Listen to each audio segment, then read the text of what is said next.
না না, এই বুড়ো বয়সে এসে 3 কিলোমিটার হেঁটে হাটে যেতে আর ভালো লাগে না।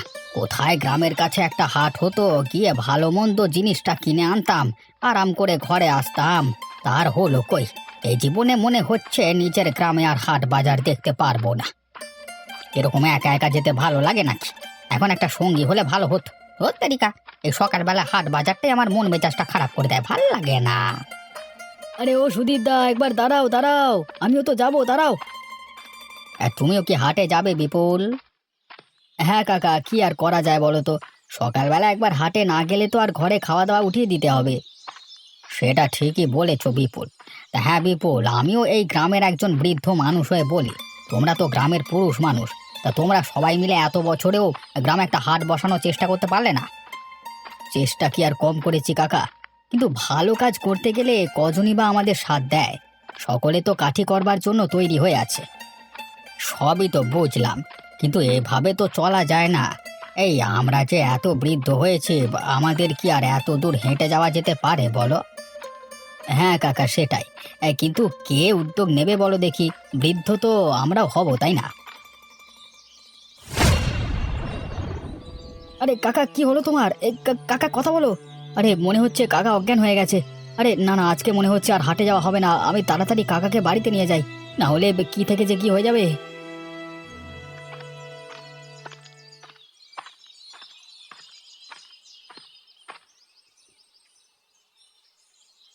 আরে কি হলো সাধন কাকা, ওরকম মন খারাপ করে বসে আছো কেন? কি ব্যাপার তোমার? শরীর খারাপ করলো নাকি?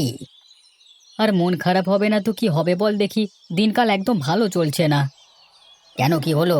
এতদিন তো তোমার মুখে এরকম দুশ্চিন্তা দেখিনি, তাহলে ব্যাপার কি হলো? আর বলিস না বাপ, আমার একমাত্র মেয়েটার দেখাশোনা আসবার কথা ছিল। একটা ভালো পরিবার পেয়েছিলাম, কিন্তু তারা হঠাৎ মেয়ে দেখতে আসতে মানা করে দিয়েছে। কেন মানা করে দিয়েছে কেন? কেউ কি কাটি করে দিয়েছে নাকি?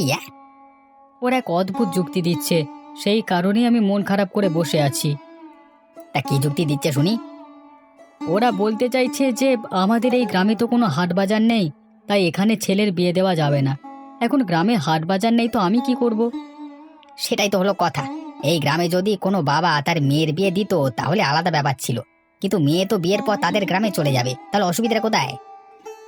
আসলে ছেলে হলো তাদের পরিবারের একমাত্র ছেলে, তাই সব দিক ভালো মন্দ বিবেচনা করি তার বিয়ে দেবে। সেই কারণেই মেয়ে দেখতে আসতে মানা করে দিয়েছে। ছেলে কি করতো? ওদের পারিবারিক বিশাল ব্যবসা আছে, শুনেছি অনেক হাট বাজারে তাদের নাকি অনেক দোকান বসে। তারপর তো বিশেষ কথা হয়নি। ও, এতক্ষণে ব্যাপারটা বুঝতে পেরেছি। আসলে ব্যবসায়ী লোক তো, এই জায়গায় একটা হাট বাজার হলে তারা এখানে হয়তো দোকান খুলতো, তাহলে ব্যবসাটা তাদের বাড়তো। কিন্তু যেহেতু এখানে কোনো হাট বাজার নেই, সেই কারণে তারা পিছিয়ে গেছে। আমারও সেটাই মনে হয়।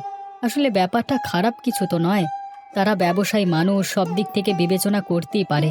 আমরা গরিব মানুষ, মেয়েটার একটা গতি করতে পারলি বাঁচি। না দাদা, ঠিকই বলেছ, এই গ্রামের একটু উন্নতি দরকার আছে। এইভাবে সব দিক থেকে আমরা পিছিয়ে পড়লে চলবে না। ভাবো তো, কোথায় 3 কিলোমিটার দূরে আমাদের হাট বাজারে যেতে হয়, এভাবে কি সম্ভব? এখন কি করবি বল দেখি বাপ, আমরা তো চাইলেও কিছু করতে পারবো না। এক কাজ করি, চলো আমরা বরং একবার অনিমেষ বাবুর সাথে দেখা করি। আমাদের সমস্যাগুলো তাকে জানানো প্রয়োজন, তিনি চাইলে কিছু একটা করতে পারেন। ঠিক আছে, তাই চলো।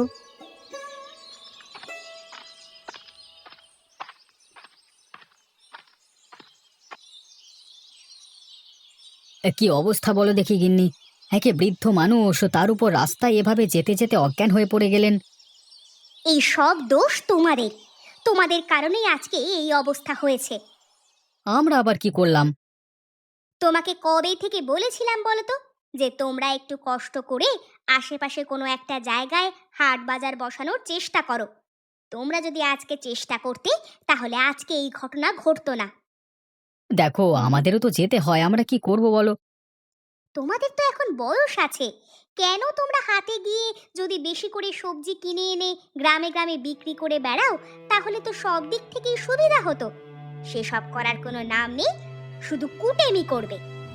কিন্তু অত সবজি কিসে করে বয়ে আনবো বলো তো? আমাদের কাছে তো ভ্যান রিক্সা কিছুই নেই। ইচ্ছা থাকলে না উপায় হয়, আর ইচ্ছা না থাকলে শুধু অজুহাত বের হয়। আমি কোথায়, কি হয়েছিল আমার? এই তো কাকা, আপনার জ্ঞান ফিরে এসেছে। আমরা যে কি ভয় পেয়ে গিয়েছিলাম। এখন কেমন বোধ করছেন কাকা? এখন একটু ভালো লাগছে রে মা, কিন্তু আমি এখানে এলাম কি করে? তুমি এই বয়সে হেঁটে হেঁটে 3 কিলোমিটার দূরে আমাদের হাটে বাজারে যাওয়ার জন্য বেরিয়েছিলে। রাস্তায় অজ্ঞান হয়ে পড়ে গিয়েছিলে তারপর। এই বয়সে আর শরীর চলে না রে মা। কি করব বল, তবুও বেঁচে থাকতে গেলে তো খেতে হবে। তাই জন্যই অত দূরের হাটে বাজার করতে যাওয়া। কাকা শুনুন, আপনি একটা কাজ করুন। আপনাকে আজকের পর আর অত দূরে হাটে বাজারে যেতে হবে না।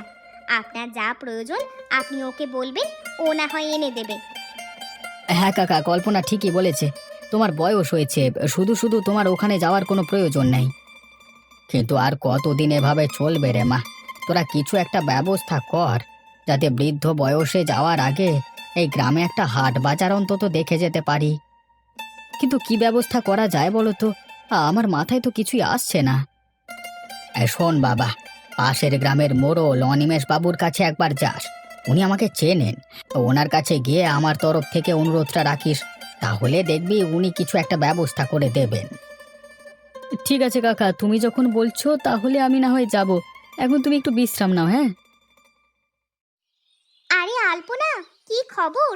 ছেলেপক্ষ কি বললো তোকে দেখে? ওদের তরফ থেকে আমাকে দেখাশোনা করতে আসেনি কাকিমা।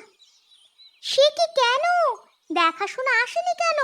তোর মতো এত ভালো মেয়েকে একবার দেখতে পর্যন্ত এলো না? তারা বলে নাকি আমাদের গ্রামে কোনো হাট বাজার নেই, সেই কারণে। ও বাবা, তাই নাকি? তাহলে এই হাট বাজারের সমস্যা এখন এত দূর গড়িয়ে গেছে যে গ্রামের ছেলে মেয়েদের বিয়ে পর্যন্ত বন্ধ হয়ে যাচ্ছে। এ তো ভালো কথা নয়। কিছু একটা ব্যবস্থা করতে হবে। বাবা বলছিল রমেশ কাকাকে নাকি সাথে নিয়ে অনিমেষ বাবুর সঙ্গে আজকে দেখা করবেন। এরপর দেখা যাক তিনি কখন কি করেন। শুধু দেখা করলে হবে না, আমাদের এরপর নিজে থেকে একটা উদ্যোগ নিয়ে কোনো একটা ব্যবস্থা নিতে হবে।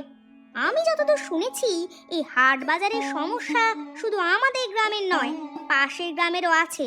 তাহলে আমরা 2 গ্রাম মিলে যদি একটা কিছু করতে পারি, সেটা করলে হয়। কিন্তু প্রথম দিকে হাট বাজার খুলে খরিদ্দার আনাটাই খুবই কষ্টের। জানি না কি থেকে কি হবে। দেখা যাক, বাবা আর কাকা তো যাচ্ছে, ওরা নিশ্চয়ই কিছু একটা ব্যবস্থা করে আসবে।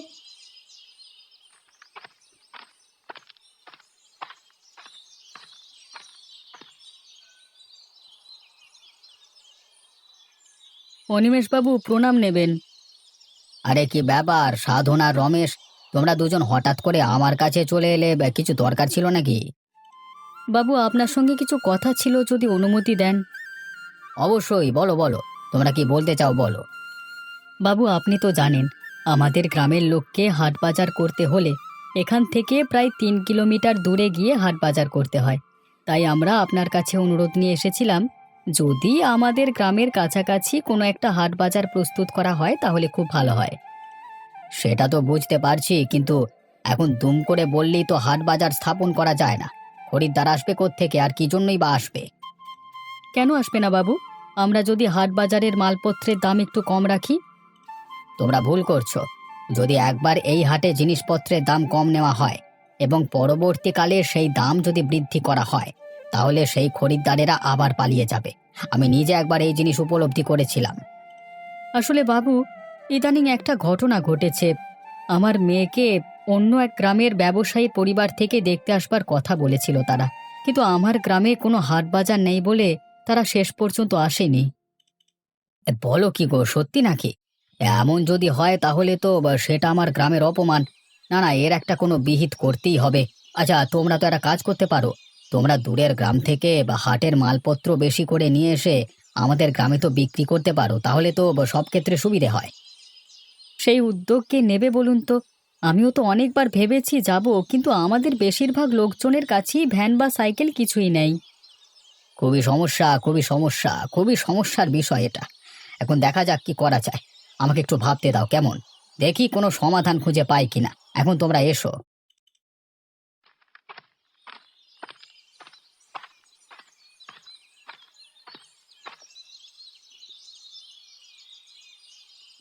সুধীর কাকা কেমন আছো? আমাকে চিনতে পারছো?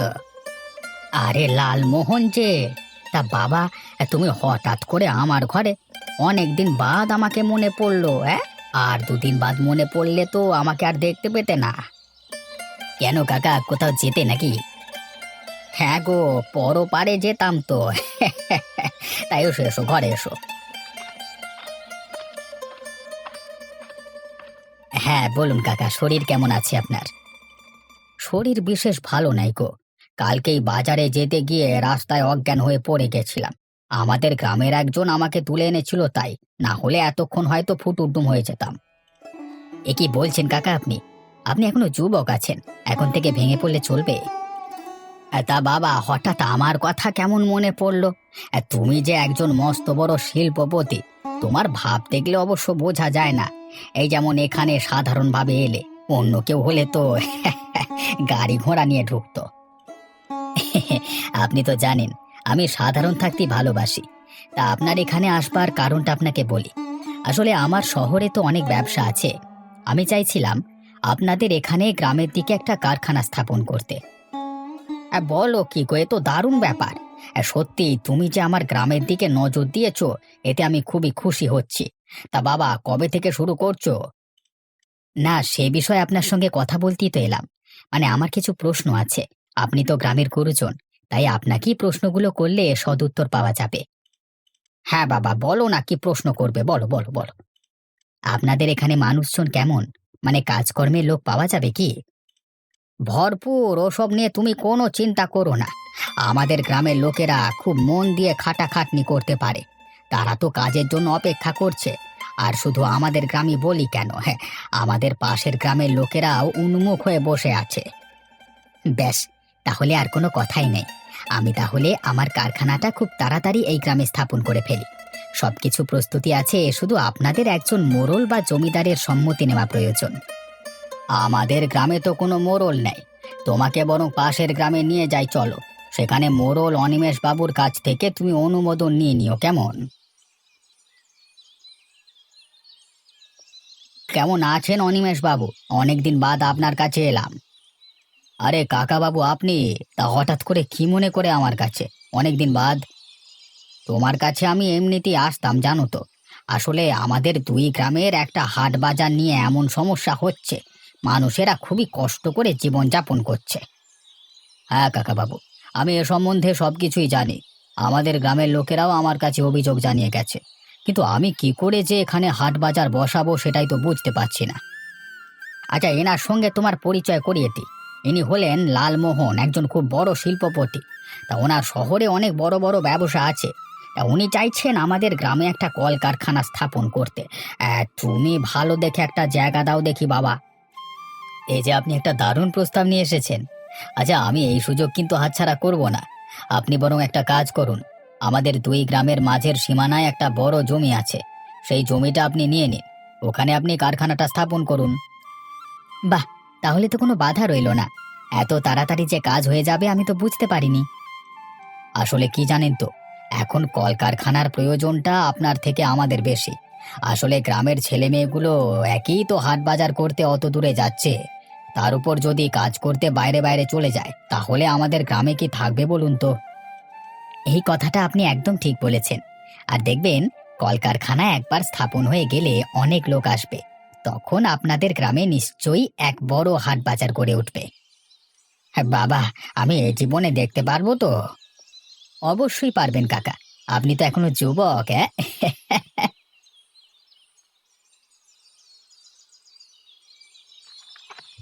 গিন্নি গিন্নি গিন্নি, কোথায় গেলে তুমি? তাড়াতাড়ি এসো একবার, এই তোমার জন্য একটা দারুণ সুখবর আছে।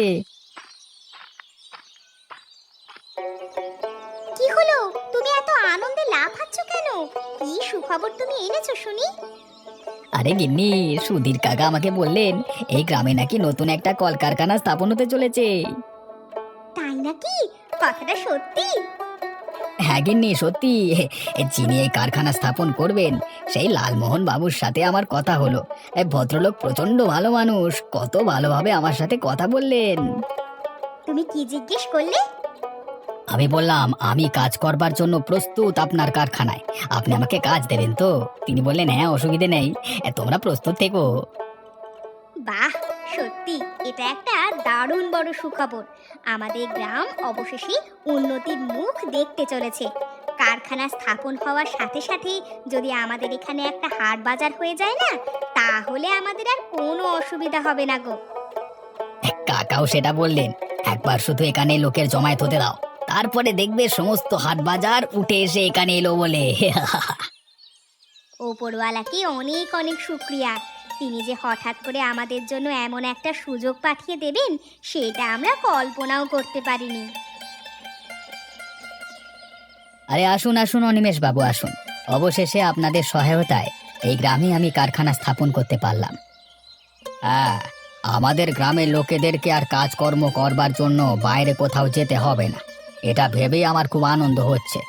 দেখুন না, দুই গ্রামের লোকজন কেমন একসাথে সকলে মেতে উঠেছে। হ্যাঁ হ্যাঁ, সত্যি এ যেন উৎসব পালন হচ্ছে।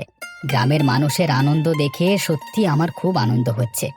আমি যে ওদের জন্য কিছু করতে পারছি সেটাই অনেক। কি বিপুল, এখন খুশি তো? তোমাদের জন্য একটা কাজের ব্যবস্থা হয়ে গেল, এখন বাকি রইলো হাট বাজারটা। হ্যাঁ কাকা, সবই তো হয়ে গেল, হাট বাজারটা এখানে উঠে চলে এলি হয়। একটু অপেক্ষা করো, দেখবে তোমাদের জন্য নিশ্চয়ই ভালো কিছু অপেক্ষা করছে। অপেক্ষা করছি কাকা, তবে লালমোহন বাবু আমাদের জীবন একেবারে পরিবর্তন করে দিতে চলেছেন। ওনাকে লাখ ধন্যবাদ দিয়েও ঋণ শোধ করা যাবে না। তা যা বলেছ, শুধু একটা কথা মনে রাখবে, সব সময় এই কারখানায় কিন্তু মন দিয়ে কাজ করবে, কোনো রকম ফাঁকিবাজি করবে না। মনে রাখবে, গ্রামের ভবিষ্যৎ কিন্তু তোমাদের হাতে। বুঝেছো সাধনদা, আমরা হাট বাজারের খোঁজ করছিলাম, আর এখানে একটা কারখানা স্থাপন হয়ে গেল। এখন তোমার মেয়ের বিয়ে ঠিক হলে তুমি বলতে পারবে যে আমাদের গ্রামে একটা কারখানা আছে। হ্যাঁ রে ভাই রমেশ, আমি এটাও বিশ্বাস করি যে আজকে যেমন এখানে কারখানা স্থাপন হয়েছে, কয়েকদিনের মধ্যে আমাদের এখানে হাট বাজার চলে আসবে। না গিয়ে আর যাবে কোথায়? এই যে কারখানায় এত মানুষজন, তারা সবাই কি তাদের প্রয়োজনীয় জিনিসপত্র কিনতে 3 কিলোমিটার দূরে যাবে? কখনোই না। ঠিক এখানে ধীরে ধীরে বাজার করে উঠবে, তুমি দেখে নিও।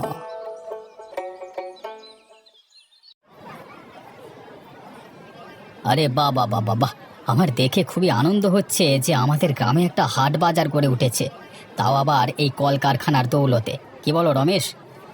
তা আপনি যা বলেছেন বাবু, সত্যি আমাদের ভাগ্য যে এইভাবে পরিবর্তন হয়ে যাবে আমরা কল্পনাই করতে পারিনি। তা তোমাদের কাজকর্ম কেমন চলছে? টাকা পয়সা ঠিকঠাক মতো পাচ্ছ তো?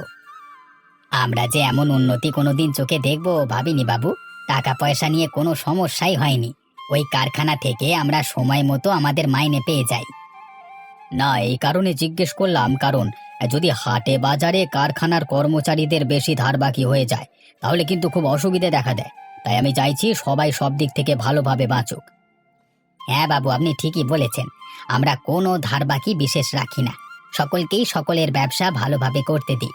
আর সবচেয়ে ভালো কথা কি জানেন তো, দুই গ্রামের এক হাট বাজারে জিনিসপত্রের দাম অনেকটাই কম। ভালো ভালো। তা সাধন, তোমার মেয়ের কি খবর? ওর কি বিয়ের দেখাশোনা এলো আর? না বাবু, মেয়ে বেঁকে বসেছে, বলছে যুগের সঙ্গে তাল মিলিয়ে চলতে হবে, তাই এখন বিবাহ করবে না। তাহলে ও কি অন্য কিছু করতে চাচ্ছে? ও বলেছে নাকি আমাদের গ্রামের বাজারে একটা সেলাইয়ের দোকান খুলে বসবে, সেখানে মেয়েদের বিভিন্ন রকম পোশাক তৈরি করবে। এ তো দারুণ উদ্যোগ। সত্যি, এরকম ভাবে যদি গ্রামে ছেলেমেয়েরা সহযোগিতার হাত বাড়িয়ে দেয়, তাহলে তো আমাদের গ্রামকে আর দেখতে হবে না, ধীরে ধীরে এই গ্রাম উন্নতির শেখরে পৌঁছে যাবে।